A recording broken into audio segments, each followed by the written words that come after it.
¿Te gustaría ir al psicólogo y que te diga que sos una histérica? ¿O que te diga que sos un narcisista? ¿O mejor aún, antisocial?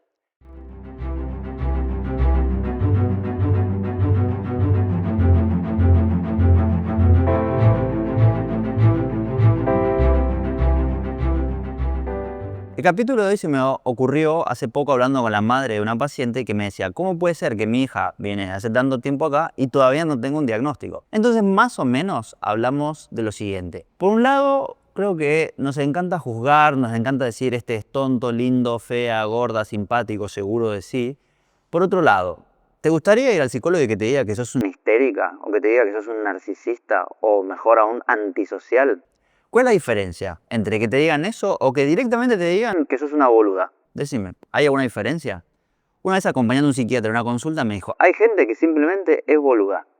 Además, supongamos que le haces caso al profesional y decís, ok, soy una histérica, soy un boludo. ¿Qué tengo que hacer al respecto? ¿Ir al ginecólogo? Si me hago una histerectomía, ¿se me va la ansiedad? ¿Qué tiene que ver? Bueno, para que sepan, el término histeria proviene del griego histera, que quiere decir útero.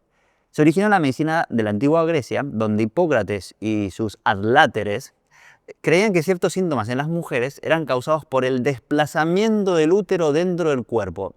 Esto era conocido como un útero errante y sugerían como que el útero podía moverse y provocar síntomas físicos y emocionales, como que le flotaba el útero por el cuerpo. Inicialmente, mucho tiempo después, en su trabajo con pacientes histéricas, Freud propuso la teoría de la seducción según la cual los síntomas histéricos eran el resultado de experiencias reales de abusos sexuales en la infancia. Esta hipótesis se basaba en su análisis clínico de que los pacientes relataban episodios de abuso en la infancia, los cuales Freud interpretaba como la causa subyacente de estos síntomas.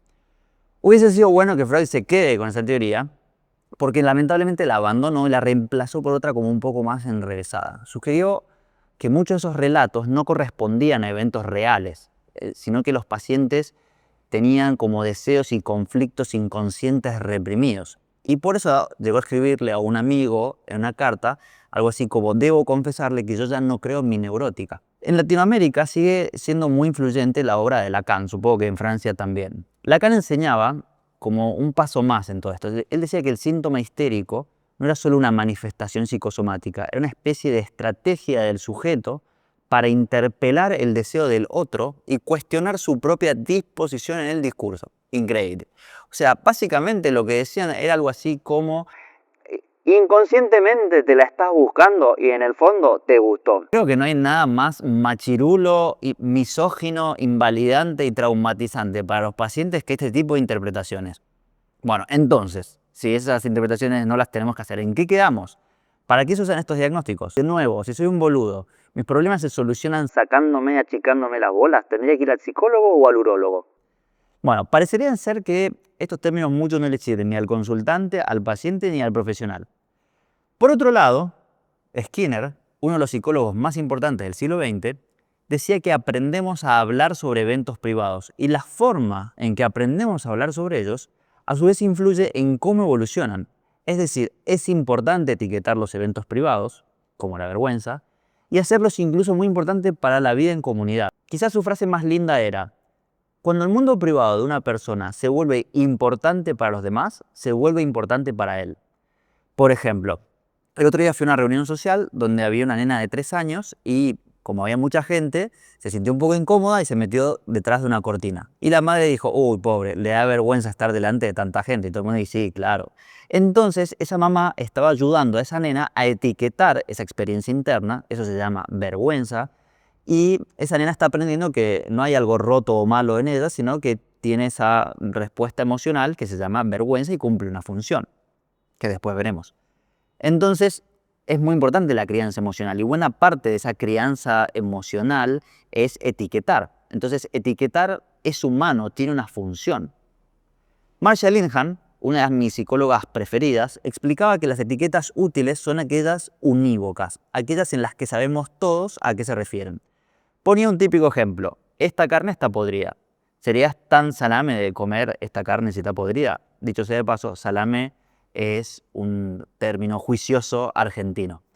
Conclusión, parecería ser que tenemos que evitar los juicios globales, inespecíficos, peyorativos, como histérico, neurótico, narcisista o boludo, que son etiquetas un poco inútiles y además derivan en un tratamiento inespecífico para el problema que inefectivamente describen. Y entonces me vas a decir, ¿qué hacemos? Bueno, con esta madre lo que terminamos hablando era de que en salud mental hay como dos posibles estrategias. Una estrategia sería definir problemas concretos. Por ejemplo, hay un déficit de habilidades. Te falta efectividad interpersonal, no sabes pedir cosas, decir que no sabes generar o mantener relaciones, te cuesta la resolución de problemas o tenés ciertos comportamientos con demasiada intensidad y frecuencia, comes demasiado poco, tomás demasiado poco, tomás tanto, comés tanto por día, haces tanto deporte, te enojas con esta frecuencia y con esta intensidad, entonces el enojo es un problema o la falta del enojo es un problema. Bueno, son descripciones sobre problemas mucho más concretos que un gran diagnóstico global, inespecífico o peyorativo. Pero también a veces uno cumple criterios diagnósticos de problemas más específicos. Entonces a veces cuando hay un problema específico usamos un diagnóstico específico, como por ejemplo el déficit de atención y hiperactividad. Si vos cumplís los criterios de ese problema, entonces hay un tratamiento específico, hay fármacos específicos, te va a venir muy bien hacer deporte, te va a venir bien ir a una psicopedagoga. Si tenés un trastorno de ansiedad específico como el TOC, el trastorno obsesivo compulsivo, te va a venir muy bien hacer exposición y prevención de respuesta. Entonces, hay ciertos trastornos de salud mental que está bueno etiquetar y diagnosticar, pero uno no siempre cumple los criterios estrictos de esos diagnósticos. Y lo que sí tenemos que evitar son estos diagnósticos que se hacen en salud mental, pero que son en el fondo globales, peyorativos e inútiles, como decirte que sos antisocial, narcisista o incluso decirte que tenés depresión. Porque hoy sabemos que la depresión es un síndrome. Un síndrome es un conjunto de signos y síntomas que se pueden generar por un montón de razones. Entonces decirte depresión no sé si te sirve tanto, creo que no te estoy diciendo mucho. Lo que me interesa saber es cuál es la película, cuál es el conjunto de elementos que te llevaron a la depresión. Ahora, si yo tuviese que explicarle esto a personas de a pie, a gente que no es profesional, recomiendo imaginarse que se están filmando o que deberían filmar el problema o la persona que te genera un problema. Por ejemplo, si yo estuviese trabajando con una madre, le diría, si filmamos a tu hijo, ¿qué veríamos? ¿Que es un vago irresponsable? No, pará. Eso no se ve. No ves a los vagos irresponsables. Eso es un juicio que está en tu cabeza. Entonces, ¿qué verías si filmo? ¿Que está todo el día? No, para todo el día. Específicamente, ¿a qué hora lo vamos a filmar? Bueno, filmaríamos que cuando llega al colegio a las 17, tira la mochila a un costado, va a la heladera, toma lo primero que encuentre y se tira a jugar a la Play. Muy bien, mucho más específico.